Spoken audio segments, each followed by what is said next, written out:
All right, folks, it's another Friday here. Welcome, one and all. I am Citizen Jones Hussein. Today on the program, Atiku arrives U.S., meets with American businessmen, if you like, the business community there. APC Rivers Zamfara candidates missing as INEC releases final list of contestants for Presidential National Assembly elections. And later on, this one, Council of State to discuss minimum wage as governors demand a review of the revenue sharing formula for implementation of the 30,000 naira new minimum wage. Let's report. I'm hanging out with Babajide Kolade Otitoji. Jide, I greet you. Good evening. I greet you, Citizen Jones. Majid Jami is here. Welcome, Majid. Good evening, Citizen. A happy Friday to you. Assalamu alaikum wa rahmatullahi wa barakatuhu. Barakajoma. Thank you. Okay, the team is ready. I hope you are.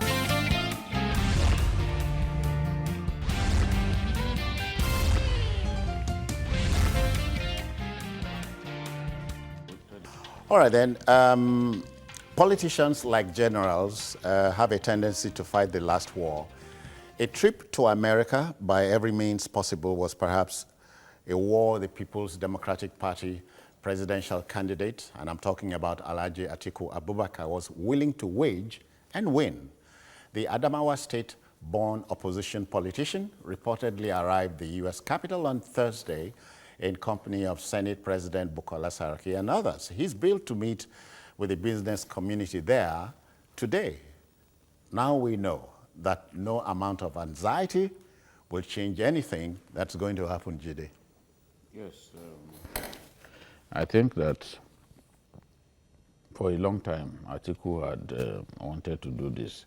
Initially, we argued that there's no big deal in going to America, that he doesn't have to go to America, because people continue to taunt him. To prove a point. They continue to taunt him that, look, you want to be president of Nigeria, yet you are not fit to go to America. If you go to America, you'll be arrested. You've been indicted by a Senate panel, investigative panel, therefore you cannot go to America. So he continued to push using lobbies and all that. And by December, the Americans had given him his visa, but he kept it close to his chest, because if it was announced that, for the first time, they announced earlier that he was going to America, but he didn't go. And then people continued to taunt him. So this time around, he wanted the surprise element to be there. So he just chose to go to America like a thief in the night, landed in America, and then the pictures were sent to Nigeria. So he's been able to show that he can indeed go to America without being arrested. And then we are hearing stories that, he went on Bukola Saraki's he lightened upon Bukola Saraki's diplomatic immunity. It's a lie from the pit of hell. Atiku was the head of the delegation. He was visiting as a former vice president of Nigeria and as a presidential candidate who is also a businessman. So it's not true to say that he tagged along Bukola Saraki. Jami, he had said he could be president without going to America. And of course, the DJ of his campaign organization, former Ogun governor, had said in November, if Atiku applied for the visa, he would get it. So he's there. Every doubt is removed. That's one battle won.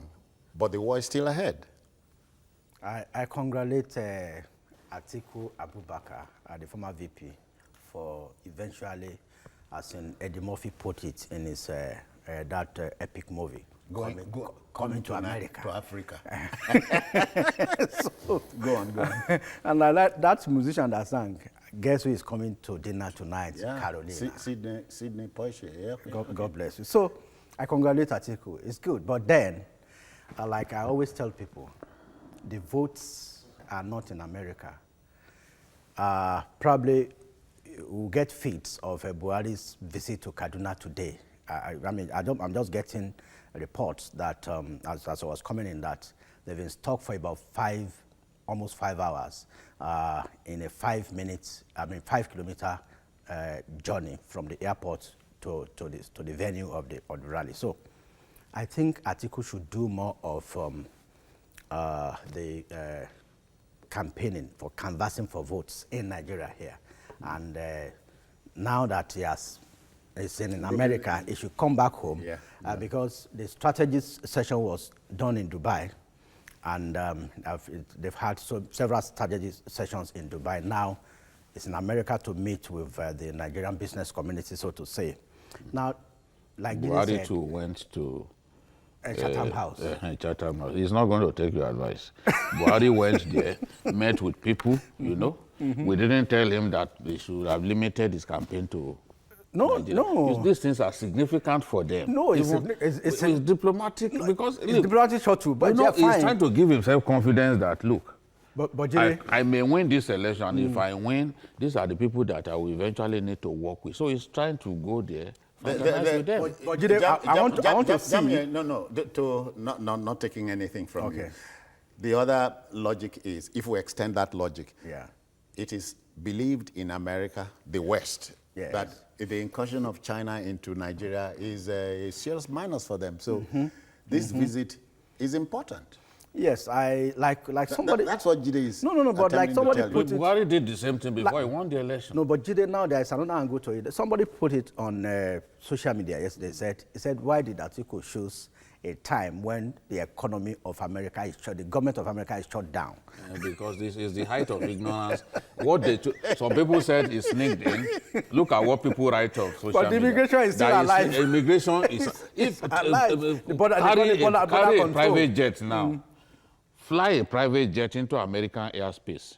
You know that shutdown has nothing to do with that. They will shoot you down. F-16s will shoot you down immediately. So that's why people think that America is completely asleep because of shutdown. So they are giving the impression that it's sneaked into the place that at that time, if you are a felon, if you have offended, infringed on the laws of America, that you get away with. Let them try it now. Let them go there. Go into America with cocaine. Let us see whether, because they are shut down, you will not be arrested. It doesn't affect security matters. But you know, the great Chinese general, Lao Tzu, I hope I got it right, said one effective way of beating the enemy is not shooting anything. We are saying specifically the PDP has debunked the claims that Atiku cannot go to America. No. So he's been there. Yeah. So what next? I said we'll come back home. I've congratulated Atiku and PDP enthusiasts.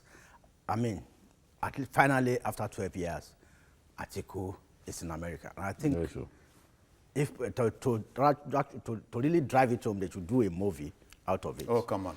But then, it comes. You suggest to the president to do a movie. Did they leave the president? Leave the president out of this. The president also traveled abroad. But they made so much noise about Atiku going to America. As if he's winning this election, depending so much on it. Everyone knows that you cannot win. You cannot even win an election on one plank.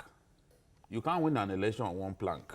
People said he could not travel. Yeah. Let me tell you, if you are in his shoes, and everywhere you go, they call you not just a thief, but a thief who dares not go to America.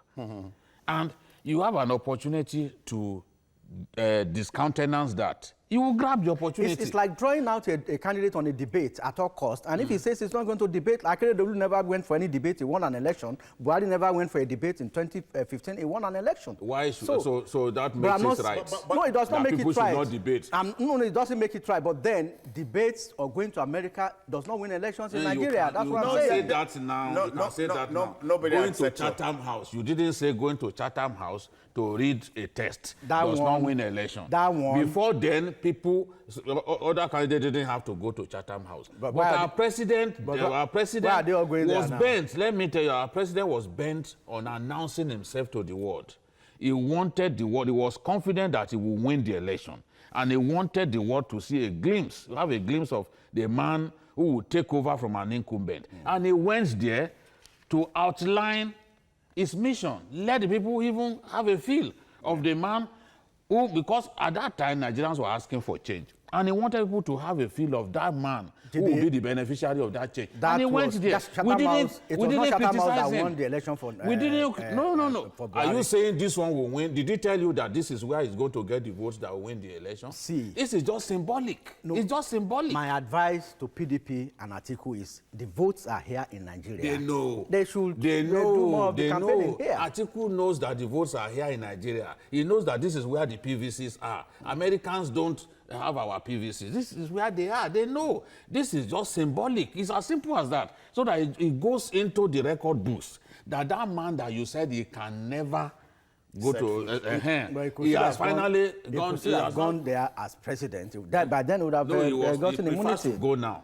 He prefers to go now so that people won't taunt him again. If you are the one that they are taunting the way they are taunting him, you will know how he feels. You will know how he feels. They say, is it Bob Marley who sang the songs? The song? No. Who sang that song? Which song? Who said, who feels it knows it. It's Bob Marley. Yeah, Bob Marley. Said, who feels it knows it now. And also Peter Tosh. Yes. Peter Tosh did a remix. Mm-hmm. So if you are the one that they keep taunting, and you have kids, even your kids will ask you a question, that, Daddy, is it true that you can't go to America? Jide, but not necessarily siding with Jamiu. He's saying making a meal. Them the way they ask questions now. Daddy, is it true that you can't go to America? Even that's enough will make him want to put an end to that. But we're saying, he's saying, I'm not thinking for him, going to America at the end of the day, especially in the heat of the moment, was an overkill. Oh. Because what you are facing is here. Yes, let me tell you, in this contest, if I misrepresent you. Like what Atiku has traveled around Nigeria over this election more than any candidate. Okay. That is on record. Before, immediately he announced that he was going to contest on the PDP list, he started going around the country. So it's not a question of that he does not know that he has to campaign, that he has to go around seeking people's votes. I've seen rallies that he has done. He's competitive in terms of campaigning and all that. He's going around. But this one is just symbolic. Let us cancel this thing. When we come back, we can boost with it that Sebi in our talk say we know if you go America. Yeah. I don't come back now, nobody arrest me. So this is the thing. Okay. And even he has given bragging rights to his supporters. Because I saw someone say, today, Buharis will not be able to sleep. It is a good thing when your football team wins a match against a rival, the way Manchester United punishes Arsenal. You know, a situation in which Arsenal will go like 4 years without managing a single win against Man U. No. When you have that situation, it's called bragging rights. You will be happy. Okay. And when small teams like Chelsea deal with Man City, when small teams like Chelsea deal with Man U, Jamiu, please. Let me take charge here. Oh, you are in this charge. Is this which Hangout. Club you support? Which club? My club, Aqua United. Okay, we have a Jamiu. Jamiu is here. Jayoba. I'm sorry, Jayoba, you are here. How do you do? Welcome. Thank you. Good afternoon, sir. Yeah. Good afternoon. Mr. Otitoloju, God bless you, sir. We are having fun here. I'm enjoying your conversation. Yes. Thank you. Yes, let me give my little contribution. Atiku going to America is giving himself more clearance in Nigeria that he is a clean man who can go to anywhere in the world. Despite the speculations from the opposite side that he cannot make it like that. Let me say I congratulate Atiku for doing that now. It is an action that terminates rumors, that terminates what you can say a negative ideology against him. I hold him high esteem. May God bless Nigeria. All right. Thank you. All right. Okay, quickly, we go on a commercial break. We'll be back. Don't go away.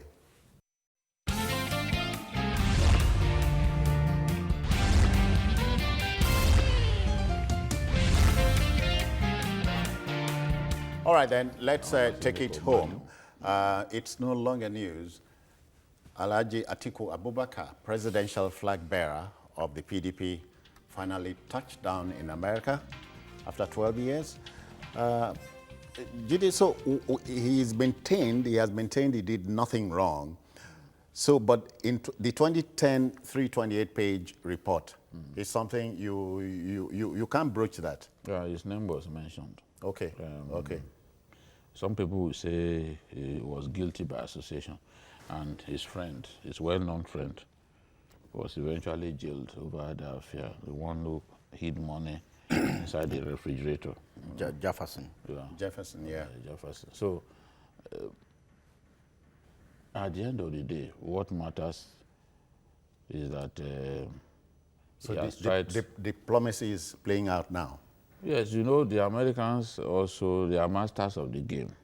I remember the Minister of Information tried to advise them against even giving him a visa, that it will appear that they are supporting a candidate in the election if they do that. Because whether we like it or not, for a few people who felt this man was tainted, but it's not good enough to be president, maybe the fact that he's been able to go to that place, give him a visa, will convince them. That was the advantage that Lai Mohammed didn't want him to gain. When he said they should not, he advised them not to give him the visa. So there's no way we look at this thing. It's political at the end of the day. It's a political gain for him, no matter how minute.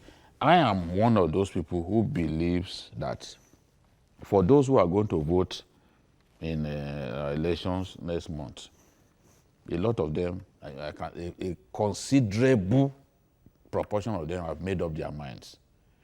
Whether anyone goes to Mars or anywhere else, they've made up their minds. People have made up their minds who they want to vote for. They've had 4 years. 4 years is enough to decide who you want to vote for. But the important thing for him is that baggage, he needed to get that baggage off his back. And that's a symbolic action that he has taken to go to US would hopefully take that baggage off his back. It will not stop people still calling Atiku a thief. It won't stop those who believe that Atiku is a thief from saying that. They will continue to say that. If you read the social media today, people are saying, look, we will even taunt you the more when you come back. But as far as it's concerned, he has... It is all politics. Yes. Majid, and so the mileage the ruling party expected is no longer there. Yeah, I think this should give signals to the ruling APC that it's going to be a tough battle because you can see deep international diplomacy at play with Atiku going to America, especially given the fact that he's been away from that country for the past 12 years. And I mean, like we all know, I mean, his name was conspicuously mentioned in that document which indicted him. And so to say, and like in one of the classes I had about 14, 15 years ago in my master's class in UNILAG, Public and International Affairs, I mean, I was taught that at times like this, international diplomacy comes to play. And now I remember Professor Lai Olorode, I mean, his former INEC federal commissioner, he took us one of those classes where he said, that, like the case of the killing of Khashoggi, Saudi journalist, Arabian, yeah. I mean, you can see the way it's been handled. If it were to be other smaller countries, it would have been hell.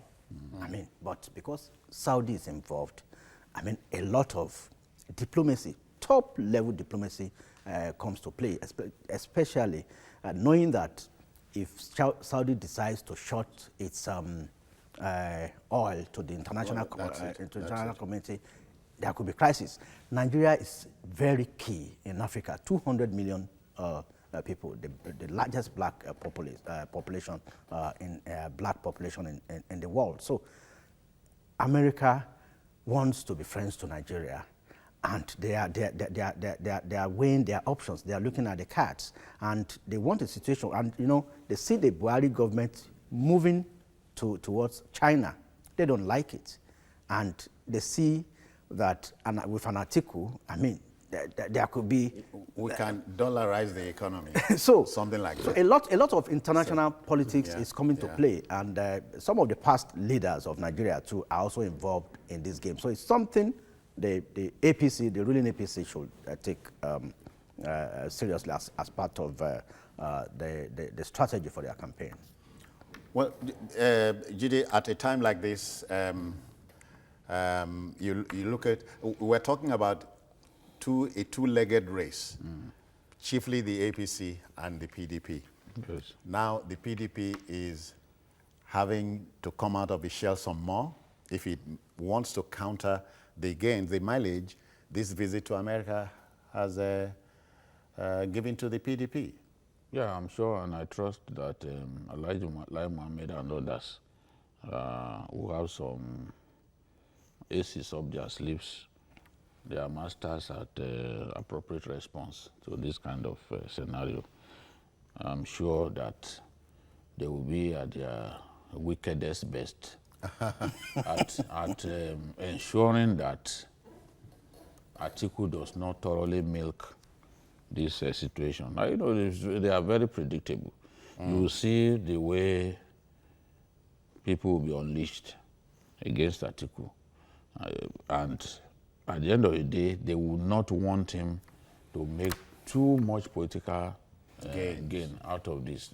I'm sure that they will do that because one of the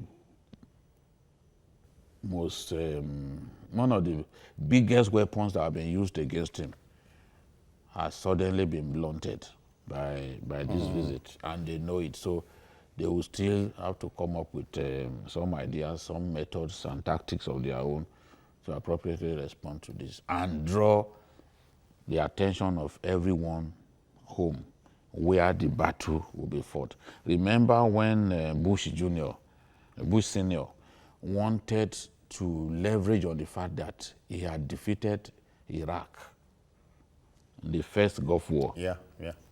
Bill Clinton began to say, no, let's come home. Because at home, things were not rosy. Let's come home. Let's stop talking about Iraq. Even when you talk about Iraq, Saddam still stands.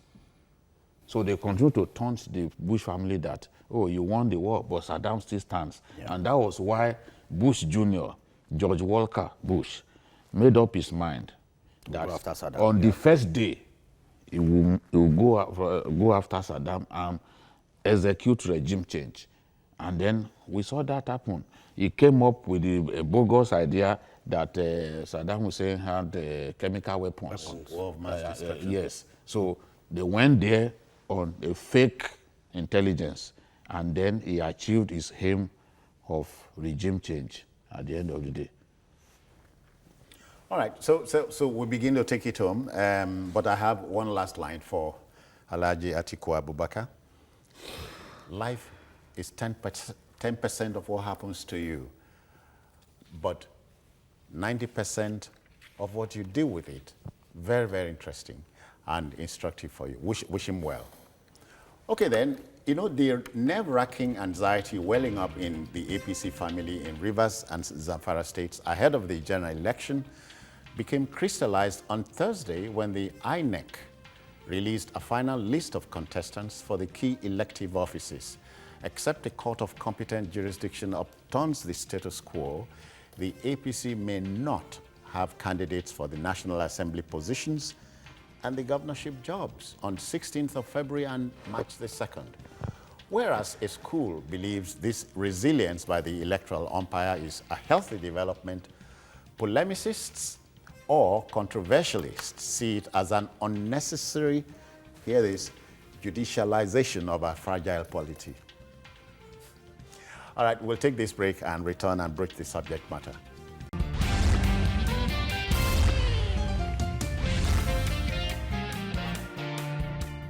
All right, welcome back. Let's quickly go there. INEC, keeping faith with the timetable, that's the name of the game. Yes, keeping faith with its procedures. The Electoral Act and the Constitution and by extension the Electoral Act mandates INEC to come up with procedures and processes by which elections can be conducted. And once INEC says comply by those processes, you must comply. So what will happen in Zamfara? I am losing hope about Zamfara especially because it will be difficult for any court to set aside INEC's regulations. You understand?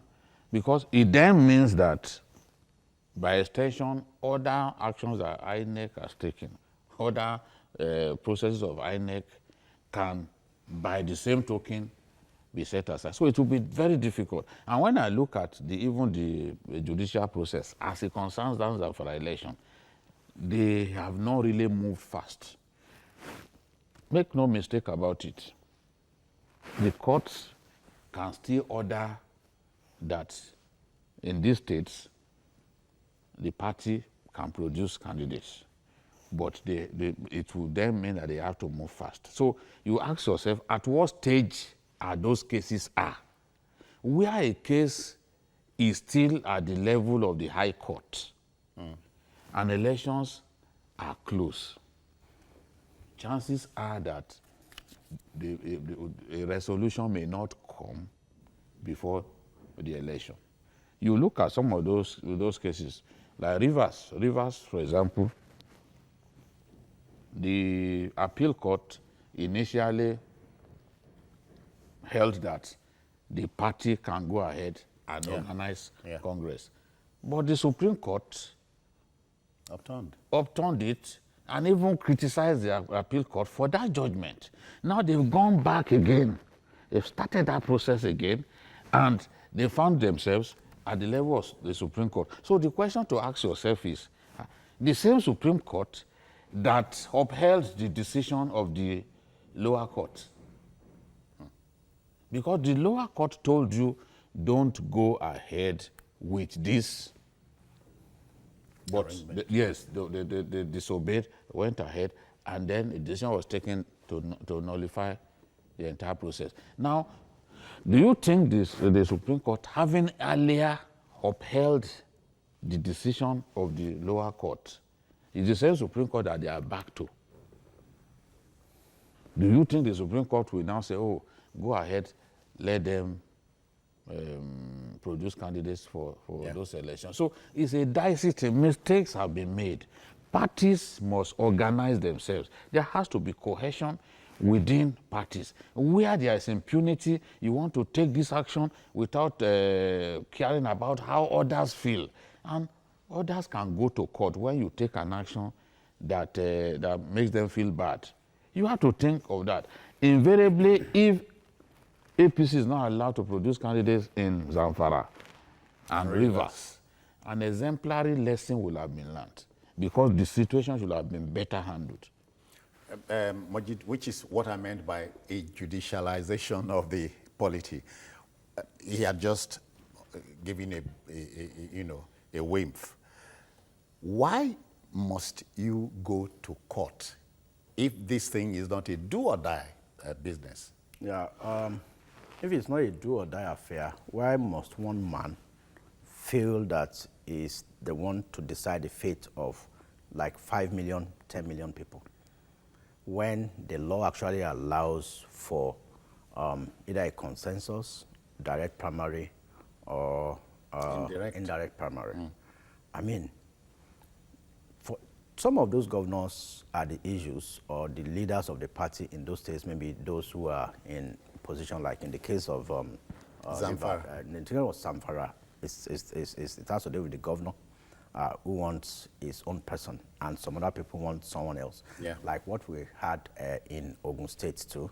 And also in the case of Rivers, because APC does not have a governor. Ogun was just a little lucky. They could have gone to court. No, yeah, but almost the same thing is happening in Ogun. But then, I mean, both the two major parties, they've accommodated. They've been able to accommodate one another. There may be bitterness, but they found a way to accommodate But one another. we have the case of Zamfara, that is really, really very bad for the APC, because it's a bad case. It's like Zamfara is like 80% APC, but now they are not feeling a candidate. So PDP will right to a victory or any other party there. Now, Rivers is even understandable because PDP, for Rivers, you are almost certain that Wike would win, or rather, PDP would win in Rivers any day. So, that of, but then where it is really bad is the fact that it also affects National Assembly and States House of Assembly positions because if you look at it, now we have APC clinched some of the National Assembly slates. 2 Senate seats. 2 Senate seats. Now, you don't even have an opportunity to throw up candidates now. So that is why you don't put your personal ambition over and above the interests of or the collective good of the people. So for you, INEC going the whole hog will do us some good. Honestly, going forward, people will respect, they will know that we have a president, Buhari, has given INEC a really independent mind. This time, it's not interfering. Despite the fact that it is his party, he has allowed INEC to be really independent. The same thing is happening in SDP. SDP is not having a presidential candidate now because the party is saying that it is rooting for Donald Duke, whereas the court recognizes Jerry Ghana. And the party is saying that no, nobody should go and campaign for. So the party has refused, and INEC is in a dilemma. What has happened in SDP? INEC is not in a dilemma. What has happened in SDP? It has released the list precluding candidates for yes, SDP. but it said... But so where's the dilemma? No, sorry, INEC said SDP will be on the ballot, but they are waiting for the party to bring forward the name of their candidate, which is Jerry Ghana. So you leave the courts. Donald Duke won the election easily. He won the election. But after he won the election, what came up was is a portion of the Constitution which says that the national chairman of the party and the presidential candidate cannot come from the same zone. So both of them are from the south. Olufalaye, the chairman of the party, and Donald Duke from the south. So on the basis of that, he was told to step down so that the person who came second can now take his place. But it is politics, high-wire politics, suspected to have been triggered by the PDP that is at work here. Because, you know, SDP was presuming that the SDP was a threat. Yes, no, not threat. SDP at the beginning said it wanted to be part of this CUPP. And that it was prepared to step down when at the time of election and all that. But a particular candidate emerged, and they started thinking, it looks like this person will not support the arrangement to step down. So that the crisis was triggered, and then SDP has this kind of situation on their hands. Didn't they know at the point when Donald Duke and others were contesting, didn't they know that their constitution does not permit the chairman and the candidate? They shouldn't have allowed anybody from that zone to collect a form. You know, so that is the situation. In the case of Zamfara, the APC members created the problems for themselves. From top to bottom, from the national chairman of the party, none of them can sincerely say that he does not have a portion of the blame. Now, when they claim, when INEC said, look, you people did not do primaries, the national chairman of the APC claimed that they settled for consensus. And he actually mentioned the name of one hotel in Guso where the meeting, where the list of consensus candidates was drawn up.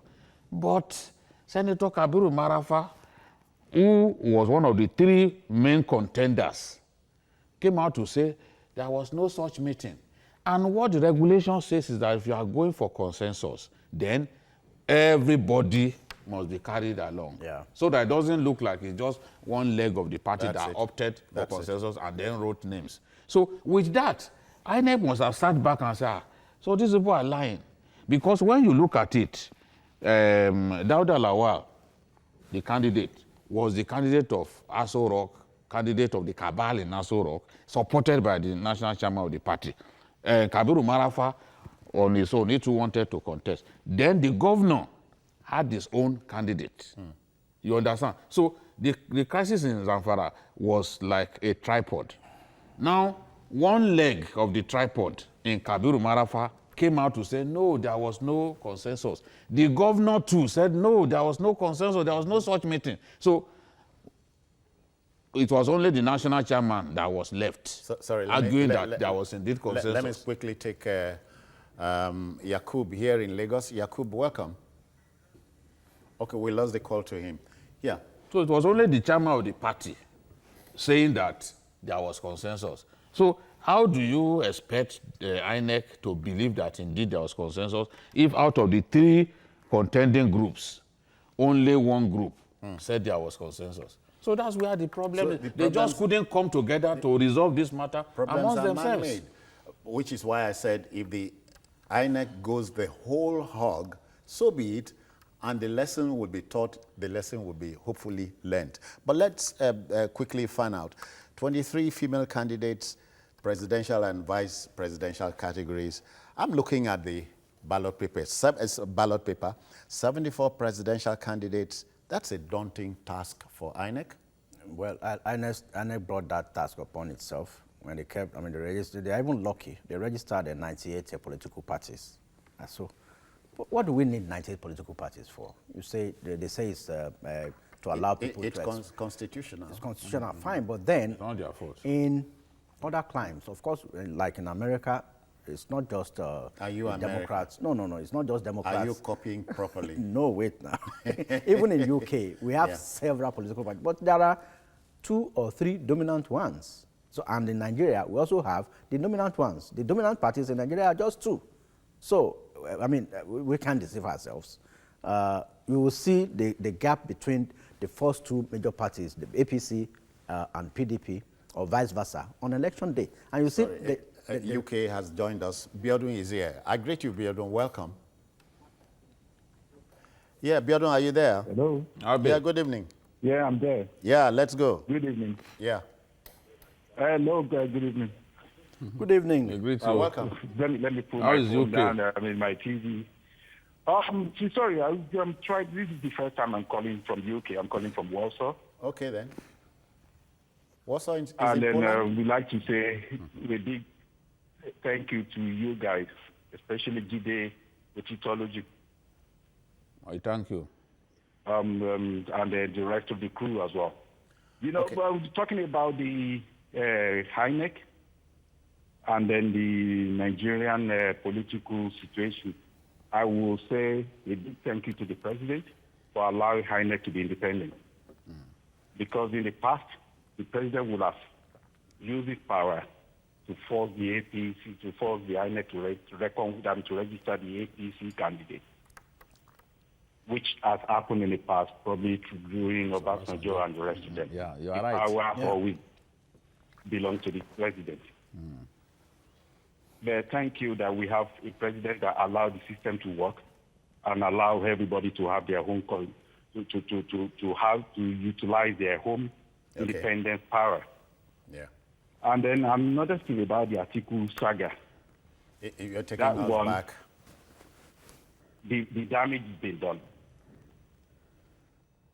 Okay, Biodun, many thanks. Judy, I'm looking at the ballot paper, and I feel a sense of sympathy for the rural elector. Yeah, in terms of Choices and so on. But the parties will do a lot of enlightenment, voter education, so that the voter can accurately locate where the party of his choice is. Because there is a long list, almost as long as Third Mainland Bridge, you know, and you have to, you're looking at it, and the same symbols are going to be very tiny this time around.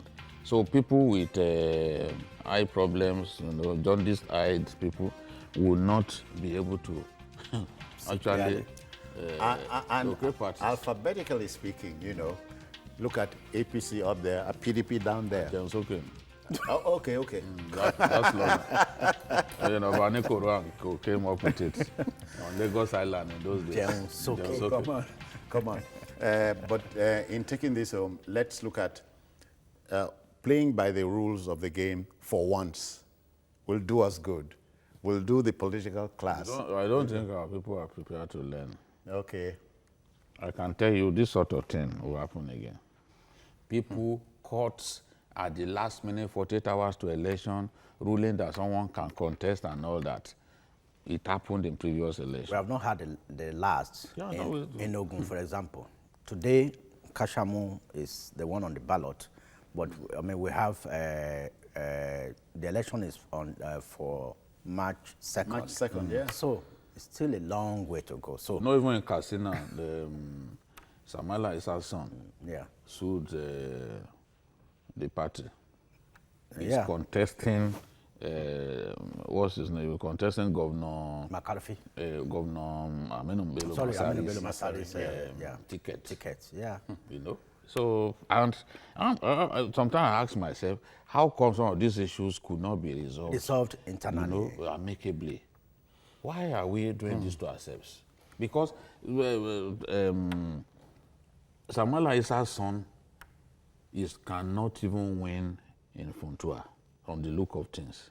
So now, and he's challenging the governor. And nobody is able to tell him, look, don't do this to the party. Today, that brings us to how politicians will go and contest primaries when you know that some of them even scored 0 votes at primaries. And you wonder, 22 people will go and contest a primary, only 3 or 4 people will step down. None of them will step down. And they will pay the mandatory probably 15 million or thereabouts.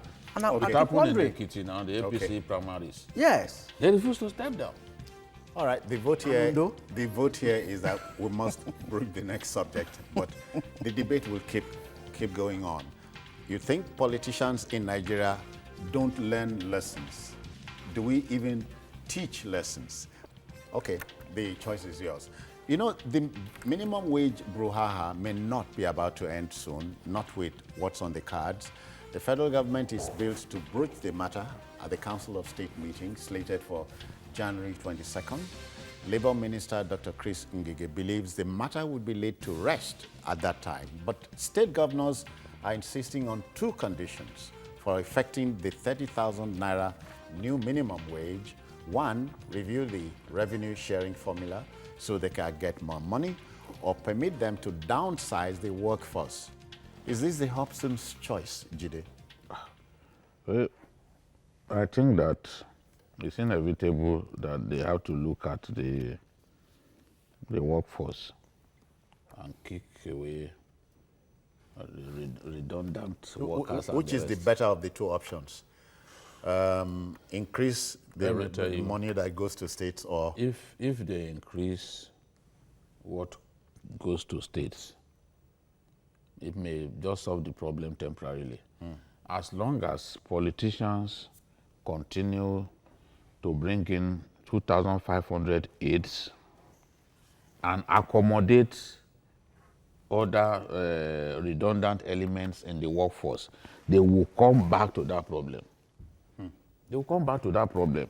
What they need to do is to right size. I'm telling you that in our various states, there are civil servants that you really do not need, and you are keeping them for political reasons. And you are told local governments, the thing starts from there. Yes, local government. I talked about El-Rufai the other day, what he did in Kaduna, because he is one of the few governors who is capable of taking the big decisions.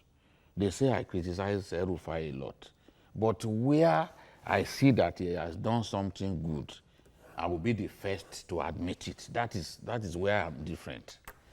He has the courage to take the big decisions. Most of those governors do not have that. El-Rufai has had to let even district heads. There are so many district heads, and some of them just you really don't need that much. And they draw from the and state airports. In the end, he decided to let many of those district heads go, including even, I think, Professor Ango Abdullahi. you know. So you must take those big decisions. If you have more than 45,000 workers and you really don't need them, nothing stops you from letting some of them go. If someone told you that Benue State has the third largest salary bill in the country, would you believe?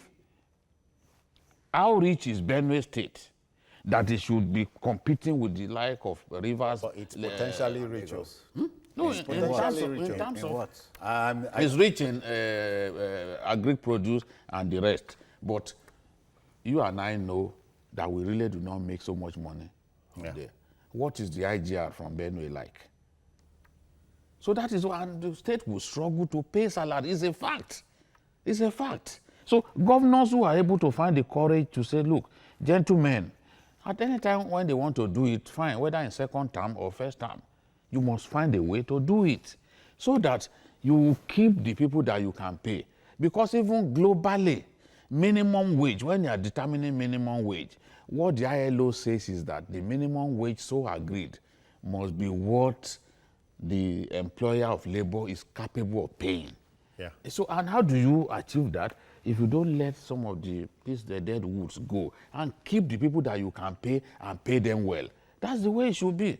Because if you say federal government too needs money. Because the wage bill of the federal government, whether we like it or not, once we come up with a new minimum wage, their wage bill could go to be in excess of 250 billion a month, which means that in 4 months, you will have spent 1 trillion to pay for federal workers. Yeah. To pay federal workers. So they too, they need money. Majid, and the central government is flirting with the idea of paying states, reviewing the revenue sharing formula. How do you reconcile that? Yeah, that will be discussed on 22nd. 22nd of January before the presentation on 23rd. Now, I'll give you a classical example. I'm consulting for 2 radio stations. One is private, one is state-owned. And the workforce of the private radio station is less than 20. And they are running from 6 a.m. to 10 p.m. While the state-owned has a workforce about 250. Running from same 6 a.m. Okay. to 10 p.m. So now the dilemma is, at a particular department where they call it transport division, they have 1 vehicle and 13 drivers. And you want to, civil service, there's something they call extant civil service rule, will not allow you to lay off. So, you see, no. But I'm giving you this laws example. were made for man not made for laws. Yeah, fine, but then Tinubu laid off, you have messengers, Oh, you yeah, have he did. clerical officers, you have gardeners, so many People that you don't roles. need. No. You don't need rolled into one. What would the framers of the law tell you when you present this picture to them? 1 car, 13 drivers. Yes. It will say don't lay off. So They should cannibalize the car. So that each person can have a share. so and I wonder how do we do it? And these are the same set of people you want to rationalize. They will tell you no, we prefer half pay. Then you give them half pay, they will shout you are not paying salaries. Why you have Hausa? Baba Hausa? So in Oshun did the same thing. They call it modulated the salary structure. So And they nicknamed the governor They Baba Hausa. Hausa means half salary. So we're in a dilemma. We have a very redundant civil service, a workforce in most of the states. And compared to the private sector where things run properly and they are well paid. But can you imagine 18 people compared to about 250 doing the same thing? And 18 people are And doing those guys will do it more efficiently. doing it more efficiently. They won't have about 50 contract staff. And come In addition to the come to 250. think of it, a radio station at the state level or federal level is subvented. The private radio station looks for its money. Which the And it state will get station, by. and which looks for the same money the state run station can get. No, you are very correct, because of course the state pays its salaries. Apart from paying the salaries of the workers, it still give them subvention. Oh, yeah. But the private station runs practically on its own without any help from anywhere, and it's floating. So you wonder, when this talk of increment in salaries come up, how do we address it? And Labour will tell you, you cannot retrench.